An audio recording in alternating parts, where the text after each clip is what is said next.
नमस्कार, आपके साथ मैं हूं मुस्कान नागदा। आप देख रहे हैं हिंदुस्तान मेल न्यूज। अब होगी मुद्दों की बात सच के साथ। इंदौर नगर निगम का बजट सत्र आज शुरू हुआ। इस बार का बजट 7500 करोड़ रुपए का है। खास बात यह है कि इंदौर नगर निगम इस बार पेपरलेस बजट पेश करेगी। मध्य प्रदेश में इस साल विधानसभा के चुनाव है, इसलिए इस बार का निगम का बजट भी चुनावी रंग में रंगा दिखाई देगा। देश का सबसे स्वच्छ शहर इंदौर अपने नवाचारों में देश में अव्वल है। इस बार यहाँ एक और अनूठी पहल की गई है। शहर के नगर निगम का बजट इस बार पेपरलेस होगा। अभी तक केंद्र और राज्य सरकार ने ही पेपरलेस बजट पेश किया है। अब इंदौर नगर निगम इसकी पहल करते हुए ई बजट पेश करने जा रही है। इसमें शहर के मेयर पुष्यमित्र भार्गव लैपटॉप के जरिए बजट पढ़ेंगे। साथ ही पार्षद भी लैपटॉप पर बजट देख सकेंगे। इसके अलावा एलईडी स्क्रीन पर भी बजट देखने की व्यवस्था की गई है। गौरतलब है कि इंदौर नगर निगम में आज करीब 7500 करोड़ का बजट पेश होगा। इसमें बजट के अलावा मेयर इन काउंसिल से स्वीकृत 29 प्रस्तावों पर भी विचार किया जाएगा। शक्ति और महिला शक्ति आपको अपनी बात रखने का पूरा अवसर मिलेगा, लेकिन महिला शक्ति के लिए जो विषय आया है इसको जरा धीर गंभीर होकर आप सुनेंगे तो सभी समस्याओं का निराकरण होगा। सभापति जी, इंदौर नगर पालिक निगम के वित्तीय वर्ष 2023-24 के बजट में रुपए 7,773 करोड़ की प्रस्तावित आय एवं कुल व्यय 7,341 करोड़ शहीद रक्षित निधि सम्मिलित करते हुए यह बजट प्रस्तुत किया जा रहा है। आदरणीय सभापति जी, इस वर्ष का बजट आपके समक्ष प्रस्तुत करने से पूर्व शहर के व्यापारीगण, जनप्रतिनिधि, बुद्धिजीवी वर्ग, युवाओं और मातृशक्ति से गहन चिंतन के बाद तैयार किया गया है। इस बजट में कोई नया कर नहीं लगाया गया है। महोदय, हम उन सभी नागरिकों व संस्थाओं के प्रति कृतज्ञता व्यक्त करते हैं जो सदैव समय पर कर का भुगतान कर अपने शहर के विकास में सहभागी होते हैं। हमने जनता से गूगल फॉर्म के माध्यम से सीधे बजट के लिए सुझाव मांगे थे और इंदौर की जनता ने हमें सकारात्मक प्रतिसाद दिया। इंदौर जिला प्रशासन ने सांसद के निरीक्षण के बाद गुलावट में सभी मूलभूत सुविधाओं जुटाने को लेकर काम करना शुरू कर दिया है। वहीं जिला प्रशासन के द्वारा गुलावट गांव में सड़क, बिजली, पानी और राशन दुकान जैसी मूलभूत सुविधाओं को लेकर निरंतर काम किया जा रहा है। वहीं अब स्वास्थ्य विभाग ने भी गुलावट को लेकर अपनी सेवाओं के संबंध में काम करना शुरू कर दिया है। दरअसल इंदौर से करीब 22 किलोमीटर दूर मौजूद गुलावट गांव में शहर का सबसे मशहूर पर्यटक स्थल लोटस वैली मौजूद है।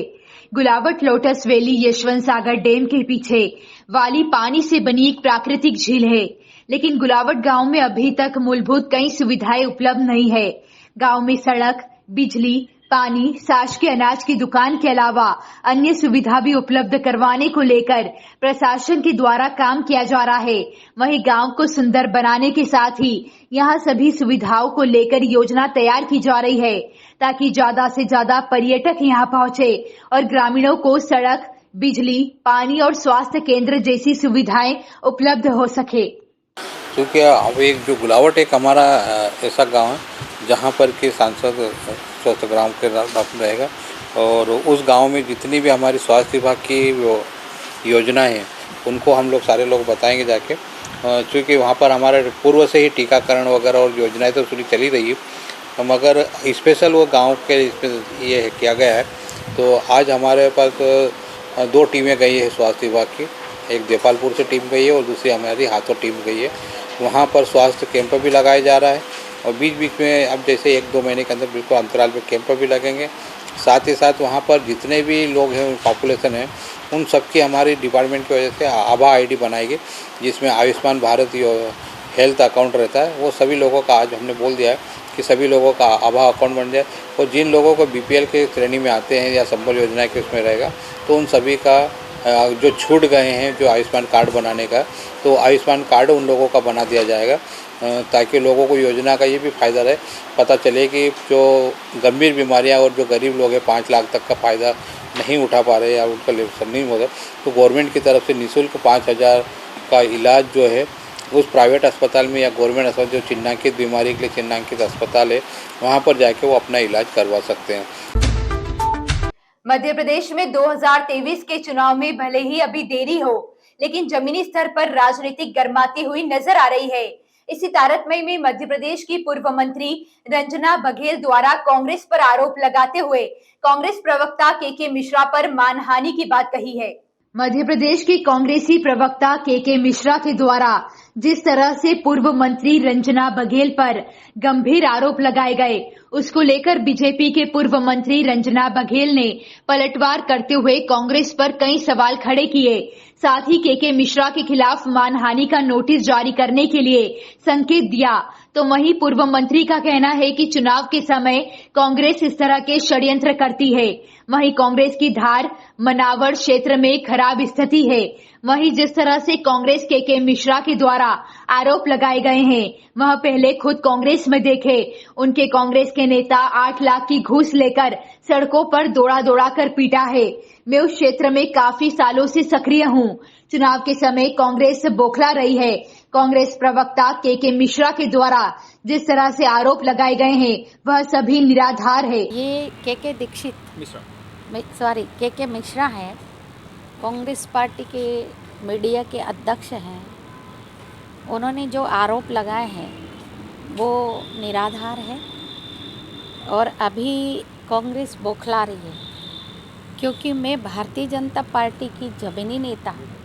मैं 15 साल मिनिस्टर रही हूँ, विधायक रही हूँ, 1990 से रही हूँ। मेरा न कभी रेत से उत्खनन से कभी संबंध रहा है, न कभी रेत माफियाओं से रहा है, और कभी भी रेत माफियाओं के खिलाफ कार्रवाई होती तो मैंने कभी मदद नहीं की है। पिछली बार भी किसी बात को लेके आरोप लगाया था तो मैं एसपी को कॉल डिटेल मेरा निकलवा करके, और इस तरह का जो आरोप लगा रहे, अब कोई भी अगर रिश्तेदार कोई बहुत दूर का हो, कहीं हो, दूसरे अन्यत्र ज़िले में रहता हो, कोई जिससे संबंध नहीं है, तो उनको कैसे संरक्षण देंगे। और आप ही सोचिए कि शराब माफिया, रेत खनन को हम कैसे संरक्षण देंगे। लेकिन जो आरोप लगाए हैं वो निराधार है। अभी क्या है, कांग्रेस बौखला रही है भैया। चुनावी समर आ रहा है और चुनावी समर में मैं भारतीय जनता पार्टी की जमीनी नेता हूँ। मैं मुझसे धर्मपुरी विधानसभा हो, चाहे गंधवानी विधानसभा हो, सरदारपुर हो, कुक्षी के हो, मनावर के हो, सभी ट्राइबल के लोग जुड़े हैं और मुझसे काम कराते हैं और मैं काम करती हूँ। अभी फिर उसके पहले भी आनंद राव ने ज़बरदस्ती का उलूल जुल किया, मैं उसके घर चली गई 40-50 आदिवासी लड़कों के साथ ही। भैया हम न मर्यादा में बात करना चाह रहे करके गए। तो ये ऐसे गलत आरोप लगाते हैं। अभी चुनाव आ रहा है, ये बौखला रहे हैं। पूरे युवा अभी भारतीय जनता पार्टी से ट्राइबल के जुड़ गए हैं। इंदौर में लगातार मोबाइल लूट की वारदात बढ़ती हुई नजर आ रही है और इसी तारतम्य में पलासिया थाना क्षेत्र में पिछले दिनों व्यापारी का कीमती मोबाइल लूटकर फरार हुए 2 बदमाशों को पुलिस ने मुखबिर की सूचना के आधार पर गिरफ्तार किया है। बदमाश नशे के आदी बताए जा रहे हैं। इंदौर के पलासिया पुलिस द्वारा 2 मोबाइल लुटेरों को गिरफ्तार किया गया है।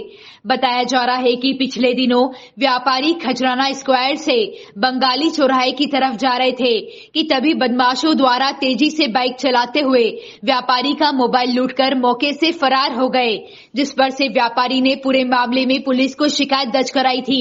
शिकायत के आधार पर पुलिस ने तमाम सीसीटीवी फुटेज और अन्य जानकारी एकत्रित कर 2 आरोपियों को गिरफ्तार किया है। दोनों आरोपी लसूड़िया और आजाद नगर के रहने वाले, जिनके नाम दीपक और शहजाद बताया जा रहा है। आरोपी विभिन्न तरह के नशे करते हैं और उसी नशे की पूर्ति करने के लिए वह मोबाइल लूट और चोरी जैसी वारदातों को अंजाम दिया करते थे। परसों के दिन एक व्यक्ति हैं खजराना के रहने वाले, इनसे बंगाली से खजराना स्क्वायर के बीच में जो सर्विस रोड है वहाँ मोबाइल लूट की घटना हुई थी। इनका एक आईफोन था, 2 लड़के लोग इनसे छुड़ा कर ले गए थे, तो जिस पर अपराध पंजीबद्ध करके जांच की गई और जांच के द्वारा थाना पुलिस तथा क्राइम ब्रांच की संयुक्त कार्रवाई के द्वारा पतासाजी करके 2 आरोपियों को पकड़ा गया है और लूटा गया मोबाइल बरामद किया गया है। ये एप्पल का जो उसका अपना आईफोन मोबाइल है जिसकी कीमत लगभग 90,000 रुपये है, इनसे बरामद किया गया। मध्य प्रदेश में लगातार बढ़ते मोबाइल व चोरी की वारदात को करने वाले गिरोह के सरगना 10,000 के इनामी आरोपी को विजयनगर पुलिस द्वारा गिरफ्तार किया गया है, जिसके पास से सैकड़ों मोबाइल फोन जब्त किए गए हैं। तो वहीं पूछताछ में चौंकाने वाला खुलासा हुआ है कि आरोपी द्वारा चोरी और लूटपाट के मोबाइलों को नेपाल के रास्ते से विदेशों तक पहुंचाया जाता था। दरअसल बता दें एक ऐसा मामला सामने आया है जिसे आप भी चौंक जाएंगे।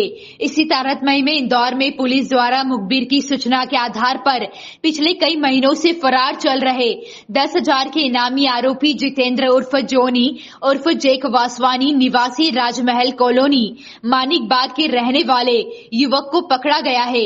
बताया जा रहा है कि युवक द्वारा भारत के विभिन्न राज्यों से चोरी और लूटपाट कर जो मोबाइल फोन इकट्ठा किए जाते हैं उन्हें एकत्रित कर अपने रहनुमाओं के माध्यम से नेपाल के रास्ते होते हुए बैंकॉक और दुबई जैसे बड़े देशों में सप्लाई किया जाता था और इन चोरी के मोबाइलों की संख्या 1000 या 10,000 नहीं लाखों में होती थी, जिससे पुलिस पूरे मामले में पूछताछ में जुटी हुई है कि कितनी मात्रा में मोबाइल विदेश पहुंचाए गए हैं, तो वहीं किन किन लोगों के माध्यम से यह धंधा संचालित किया जाता है। इसी के साथ विदेश से जो चोर गिरोह से संबंध जुड़े हैं उस और भी पूछताछ की जा रही है। देखिए 2 साल पहले एक लूट की कायमी हुई थी जिसमें आरोपी राउंड अप हो गए थे और आरोपियों ने पूछताछ में बताया था कि उनके द्वारा एक अन्य आदमी को ये सारे मोबाइल सप्लाई किए जाते हैं, जिसके कारण उसका नाम उसमें बढ़ाया गया था। तब से वो फरार चल रहा था। अभी उसमें इनाम भी 10,000 की राशि बढ़ाई गई थी और उसके बाद विजयनगर पुलिस ने उसको राउंड अप करने में सफलता हासिल की। पूछताछ में कई इसमें चौंकाने वाले खुलासे हुए, जिसमें उसके द्वारा ये बताया गया है कि अभी 1.5-2 साल से वो इस तरह से अलग अलग जगह के चोरी और लूट के मोबाइलों को लेकर उसको एक संगठित रूप से अन्य देशों में भेज रहा है, जिसमें कि नेपाल और इवन बैंकॉक और अन्य जगह का नाम बता रहा है। उसके पूरे जो उसने खुलासे किए उसकी तस्दीक की जा रही है और उस आधार पे जो भी आगे कार्रवाई बनेगी उसको की जाएगी। ऐसी ही खास खबरों के लिए हमारे साथ बने रहिए। हिंदुस्तान मेल न्यूज पर हमारे चैनल को सब्सक्राइब जरूर करिएगा।